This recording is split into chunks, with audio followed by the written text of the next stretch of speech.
And hi guys, here we are for another video. It's been quite a long time. Yeah. So first of all, to get things out of the way, yes, you know how I am about yeah, blah blah blah, missing the videos. Um, First of all, we're gonna forget about that theory that I was doing about Wildfire. As expected, I just completely felt like I was losing the game the moment I lost someone, which unfortunately, it's a point of the game and coming back too. But well. So for now I'm here playing a different game for those who know. Good for those who don't. I'll guess I'll make a tutorial. I'm just trying to record something. I hope the sound won't be too shitty. Anyway, so I am playing a Broker's Control. That deck is good in best of one. I don't think learn cards are that good in best of three because it just takes 7 slots of your sideboard, which you don't really want to. Um, so about the lands, first of all, it's not definitely like the best way of doing that. It's just the way that I am doing things. So I guess I could slide in the blue land that can transform into a 7/7, Hall of the Storm Giants or something like that. But for now, I'm still getting used to the deck. I only have about 100 games, more or less. So well, this as a control deck, the card that makes this deck overall viable. It's not any of those that you see here about the good removal, the counter spells, the planeswalkers, the big cards. It's this guy. As weird as it seems, aggressive cards are good against aggressive decks, are good against basically everything. This card is disgusting. So for 3 mana, you have a card that has really bad stats. 2/1 is really bad, but if you look better at the card, Double Strike is huge. On top of all, it enters in a battlefield with a shield counter, so this card cannot be affected by Vanishing Verse is probably not worth killing with any kind of your removal. It's hard to kill. The best way to deal with this card is actually Meathook Massacre or cards like that. So, why is this card so good? So, against aggressive decks, he can just straight up blocks without even losing the shield counter because Double Strike is first strike plus the normal combat. If you kill the enemy creature with the first phase of the combat because of the double strike, with the first strike attack, by the way, basically, the enemy creature dies, so the enemy creature won't be able to damage your Disciple Duelist. What does it do with it? Easy, you don't lose a shield counter. So, if this guy kills on the first attack, he doesn't lose a counter. And also, it can also survive your own kill spells, which is really nice. Anyway, let's keep going with this. I have 7 single target removal, so 3 Fateful, just a really good card against aggressive decks. It might seem bad to give them draw card effects, but most of the time they will be late or they will be dealing themselves to be able to. So that's what you want. March. So March is a really good card. If you have really expensive or just basically useless white cards in your hand, or at least ones that you cannot play right now, good ways to get rid of them doing something good. Artifact, creature, enchantment. So that's what you want. It only doesn't deal with planeswalkers, so but it's still fine, I guess. Counter spells. I have 2 of each. I don't really know about how counter spells are powerful. Since there is a lot of aggressive decks, they are not really good. That's why Reject is a really nice card. Counter creature or planeswalker. Unless. Deja vu. Sorry for this. Unless its controller pays 3. On top of all, if it dies, it's immediately exiled, so cards like Underdog, the Underdog, Tainted Underdog or something. The black card that just like has bleeds from the graveyard. Stupid card. It can deal with it really well. It's not that easy to pay 3 mana. Even in the late game, it's really easy for you to forget to always keep 3 mana, no matter how well you play.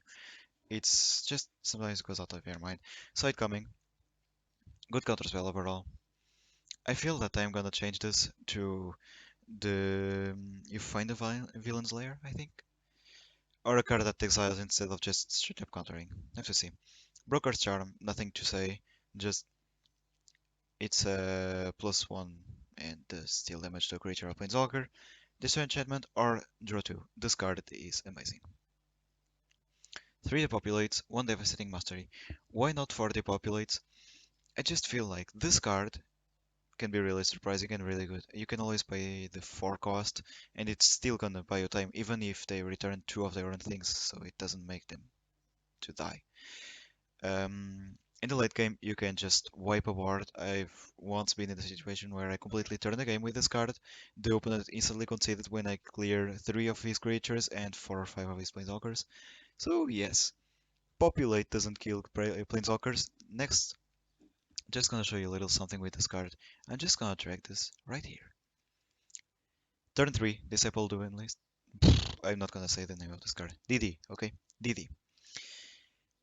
And turn 4, you do this. The shield counter is gonna protect him, but you're still gonna draw the card because you control a multicolored creature. Powerful, isn't it? 3 Wandering Emperors, nothing to say about this card. OP, you can do so much with this card. On top of all, late game, you can always play the +1/+1 counter on a double search creature. For Professors, you have a nice blocker and a way to stop what the enemy is doing. And you can always get, that's the cards that I'm using. You can pause the video if you want to. I'm just gonna show this for people who don't know the cards, so they can pause and read them. Just a quick little point. No, this card doesn't destroy only 2 or less mana value. It destroys overall, but you only get the past if it's 2 or less mana. This card is not that good, but there was like one case where it was, so why not? The other creatures that I have are actually the creatures that wanted me to build a control deck with green. So 3 of those and 2 of those. First of all, Workshop Archive gives you a really big creature. When it dies, it has another creature that he left behind. When it enters the battlefield, it gets you life. If you play the Blitz, you can deal damage and basically one-shot a planeswalker the enemy has if he is not careful enough by leaving a blocker behind. This card has trample, so he's gonna need a bigger blocker. And it can draw you a card if you play the Blitz cost. It's not even that bad if you just pay the Blitz cost for this card. You still get a Rhino after that. And to Titan of Industry, I don't really need to talk about this card. Yes, it is expensive indeed. Playing 3 of the same mana cost is quite hard. No, I cannot just show, but 3 green it's quite hard to get. 4 white too. But in the late game, you can kinda easily get that. I have so many dual lands. So this card does basically everything. Destroy artifacts, enchantment, give you life, give you a token, give you a shield counter. Why not? Something that you can do to just create a lot of pressure on the board. Sorry, to relieve a lot of pressure on you. You put the shield counter on him and you gain 5 life. So you take damage, next turn you destroy everything but this one that has a shield counter on it. So I'm gonna pause the video and I'm gonna see you in game.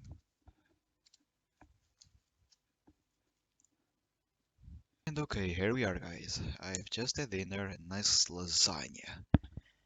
And here we are. I hope it's gonna be enough. So first of all, this hand. I really don't like going when I am only on 2 colors. Even if those are basically the 2 most important ones, because if you look at the deck, I don't have that much blue. But just the Broker's Charm and the DD is enough for this. And I can sneak in counter spell, so it's good. But unfortunately, no, I have to throw this out. And the same problem again. Jesus Christ. So we're gonna do something real quick just for the video, okay? This is rank, but I see you on the next game, okay?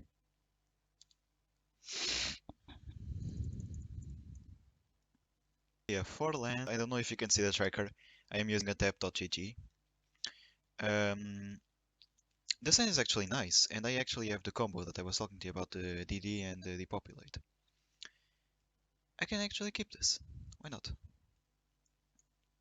Hopefully he's not too aggressive. And if he is, hopefully I can hold on until that draw. A lot of times he's gonna hold, the enemies are gonna hold back a lot of creatures because of the bad trades that they can have if I block with my DD, but well. What do I want? Actually, this? No, with the blue one. Because most of my green cards are more expensive, so in case I draw a reject, I'm gonna be quite happy that I actually got this one. And another land. Okay, I remember now. YouTube gave me the curse of the recording. Got it. And I'm playing against Grixis. For now, I'm just gonna drop a tap land, and we see how it goes.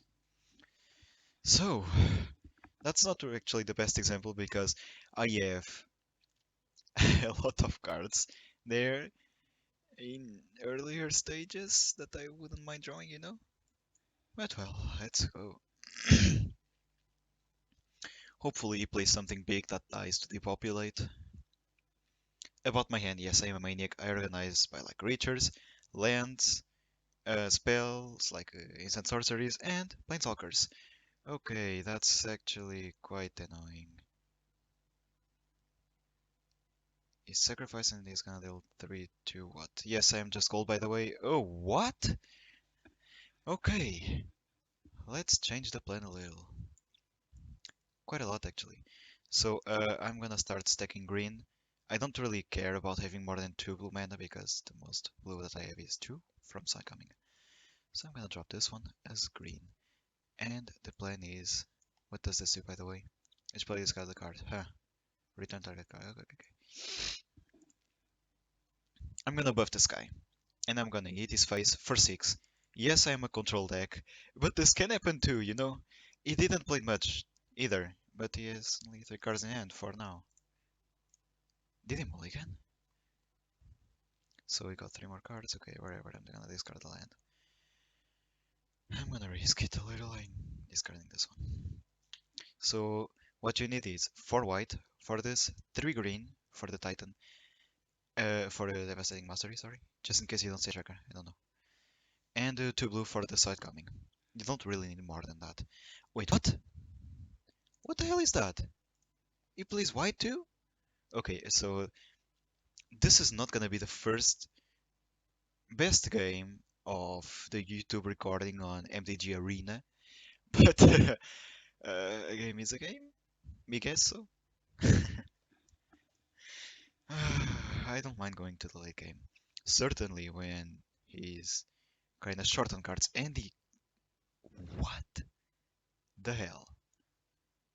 I guess I drop this and I keep this just in case I need to kill something. I guess I'm just gonna kill this.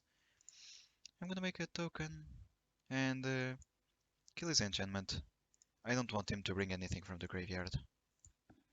Yeah, so top of all, I didn't really pay attention, but he discarded the Volmarcus. Whatever. So yes, thank God I killed the enchantment, actually. Those are the kind of games where it would be nice for me to have the lands that can attack. Actually, in this deck, I think the green one is better than the blue one, but still testing. This card is just so good. On paper, she's worth, I think, 30, almost 40 bucks, and I can understand why. It's disgusting. So let's get a counter on this, and let's attack. The versatility of this card is just wonderful. So I'm gonna get just another white mana so I can play this without having to make him bounce two things. I'm gonna pass the turn. By the way, guys, I need your help. Now that I'm on PC, I need you to tell me what's the... Okay, destroy all planeswalkers. Got it. I cannot really do much about it. I can try to flip this and get the side coming.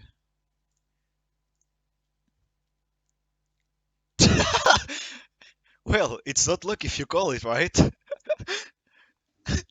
Okay, I totally take this. I take this every day on the wall. If I draw a Titan, I left 7 mana and the 3 greens from this. And it just conceded. Why not? Okay, I'm gonna give you guys another game and hopefully I'm gonna face a better opponent this time.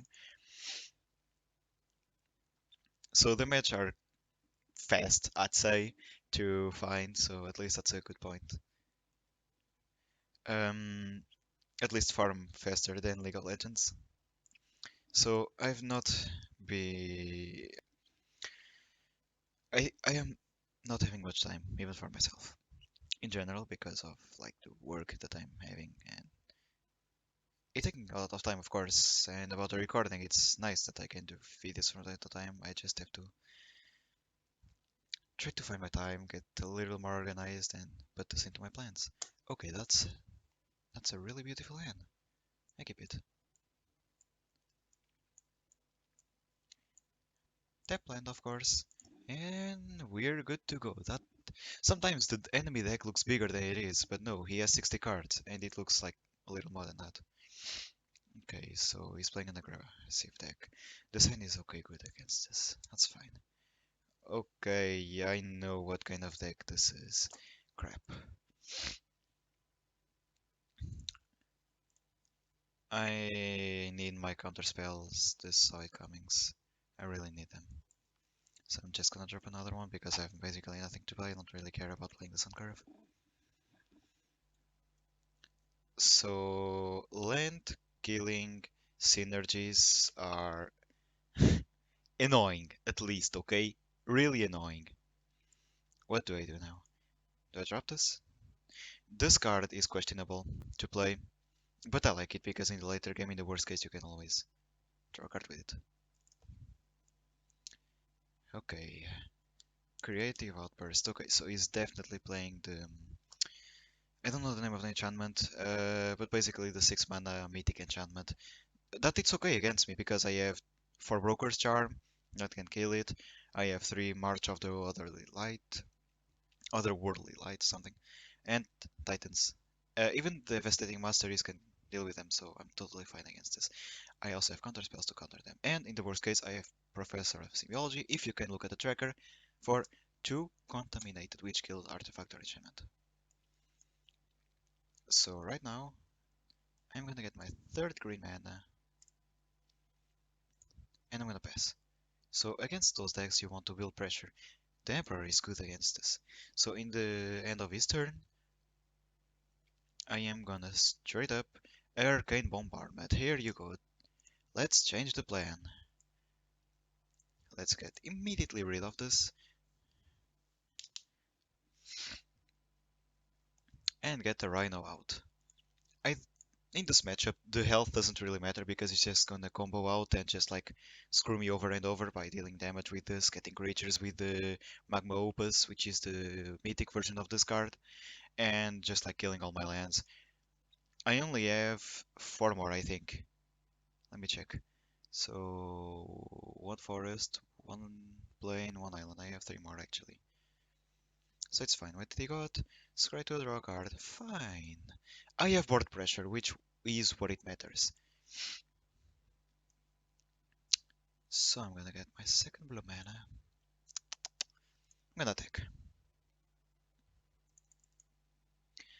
This is quite a lot. If this attacks face 5 times, it's 20 damage. So every hit this guy goes like phase 4 is really, really impactful. A bait with this card is actually, hopefully you can say a tracker, get an environmental sciences and get a basic land from my deck. Why? Because if he plays 1 or 2 more of those, I'll be running out and I'll actually be losing mana because I won't have any basics to get. So I'm just gonna play this one. In the worst case, I can always 5 lives and something that he just plays.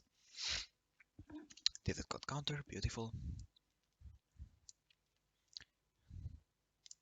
How is he gonna deal with it? He's gonna actually use 2 cards for him. So does he have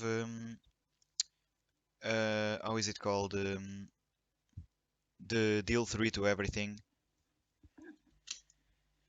I don't know the name. I don't know the name of the card. It is something. Just like I think it's 2 generic mana, 1 blue, 1 red, 1 black.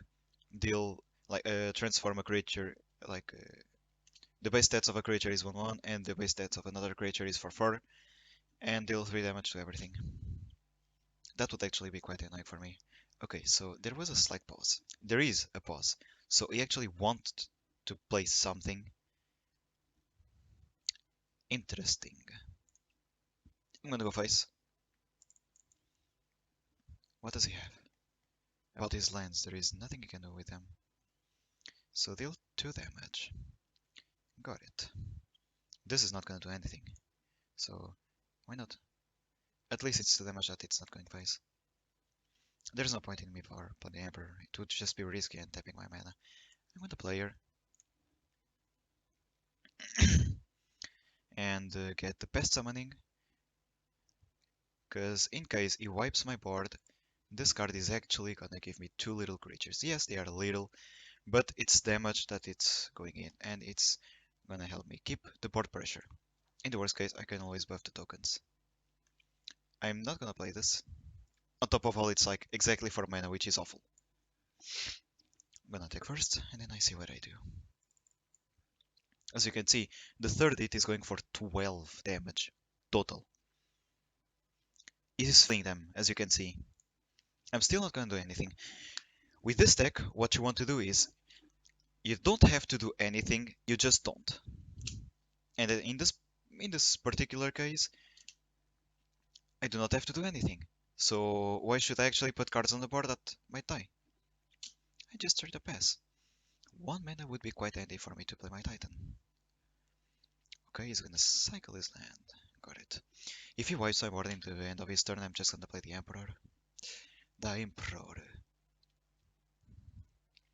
3 damage and learn. Does he still learn even if the creature is not there? What can he get, by the way? Nothing that scary, I guess. So I thought about Fateful Absence this, if it would cancel the learn effect. And I would draw a card after that, so it doesn't seem too bad. I don't really know if it cancel the learn of the card. If it does, this is really good. Because he's not playing any creatures, so I'm fine with that. It does not learn. The card fizzles. Nice. Is he gonna play a bombardment? No. So I'm gonna go for lethal. No, I only have 4 mana. If I would have 1 more mana, I would go. Because I don't want this to get Jawari Disruption. Out of all cards in matchup controls, like control matchups, sorry, a card of yours getting countered by a card that says counter unless the controller plays 1 is awful. Nice. Beautiful. So 1, 2, I have enough green mana. This one is gonna go for white. My turn. Again, I don't need to do anything, so I just don't. I am gonna attack and see how it goes. Eat it. Boom. 4th attack. This might face. Again, I can play my Titan, but I just won't. I'm gonna keep this in case he plays another Arcane Bombardment. Okay, he's gonna dig.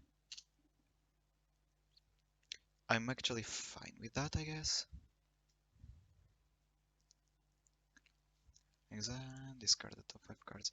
So it is card a land, which is okay. 2 lands, which is understandable. A charm and a spark, which can make him learn. So he's not actually putting much hope into the value of actually going to the sideboard and getting his lessons. Totally fine. I'd like a counter spell. Can I draw a card? The answer is no. So if I pay 5 mana, which is this one plus 4, I get it. But I'm normally gonna be able to play reject, which is not what I want. I actually would like the normal side coming, but I am 1 mana short on playing it.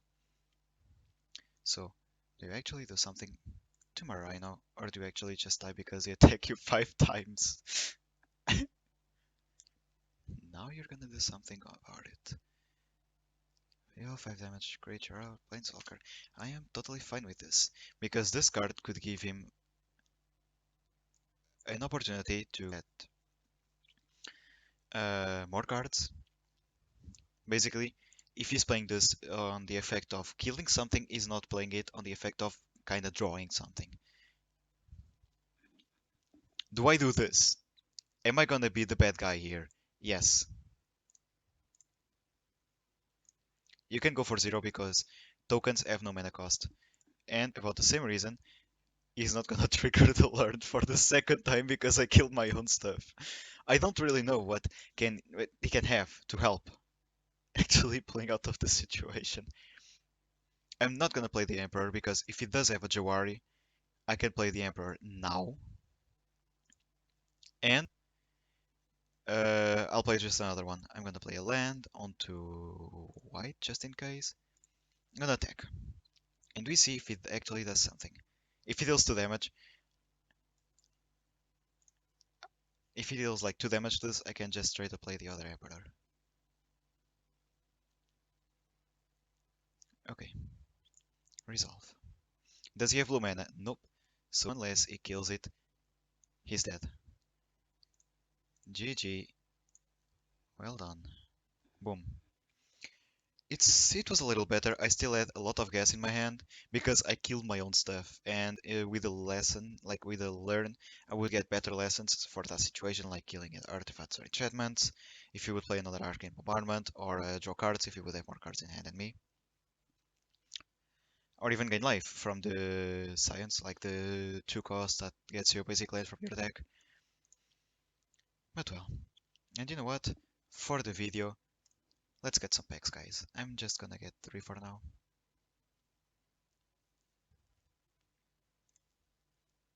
No, packs. For the community. Hopefully I'll have a good card.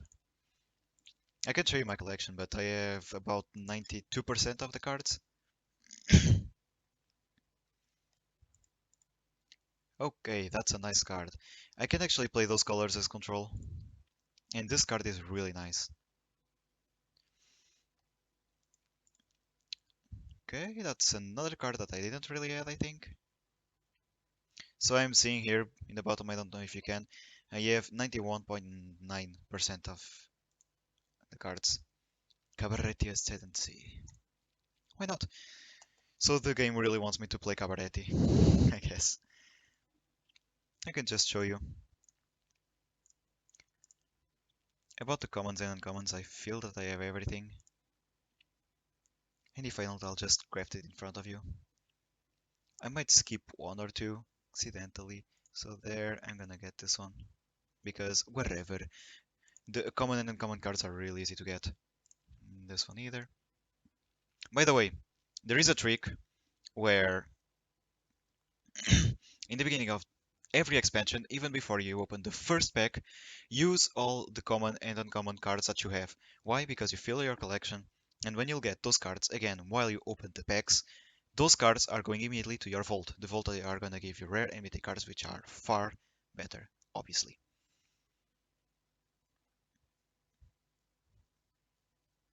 I hope I'm not missing anyone. How don't I have 4 of those? I played this card in draft. This one too. It's weird. I've played them like 2, 3 times, I guess. Didn't I open them on packs? About rare and mythics, obviously I'm not gonna do this. Yes, I have 7 mythic cards, but I'm gonna keep them, I'm telling you. But I really have the feeling that rare cards are more valuable than mythic cards, as weird it seems, because they are harder to get. Because you use actually more rare cards than mythics. And normally I have all the common and uncommon. Now to the shiny part of this. 5 rare, 7 mythic, it's fine. So as you can see, I have quite a lot. By the way, just before the video ends, I'm just gonna show you a card that I think it's common from this, a white card, phase out. The card is phase out something. So is it uncommon? It is indeed. Divine Smite, this card. Guys, tell me in the comments, what do you think about this card? So, you target a creature or a planeswalker and open controls and it phases out, which is basically out of the game for until the beginning of that controller's next turn. But, if that permanent is black, you exile it. Am I understanding wrongly this card, and it's not the exiling like out of the game forever? Or is this card just bugged, straight up bugged? I've played this card 3 times, the same game, onto different enemy cards. This make me lose the game, by the way, because it's not working properly. And I don't know, but it just phase out. A black card phase out. It didn't exile it. I don't know why. It's probably just a bug, or I'm just just not understanding this card. So that's it for now, guys. I'm gonna tell you, see you for the next video. Thank you for being there. Hopefully you leave a little like and you tell me what you think about those videos, if I should make more, if I should make a guide for the beginners. Um, but I think the most important thing that I would like from you is a recording program for PC because you're probably feeling it. The voice is not really good. I don't know about the recording, but I do what I can with what I have. So I need your help for that, guys. Hopefully you can give me an answer. So guys, see you for the next video. Stay the way you are. You're amazing. Bye bye.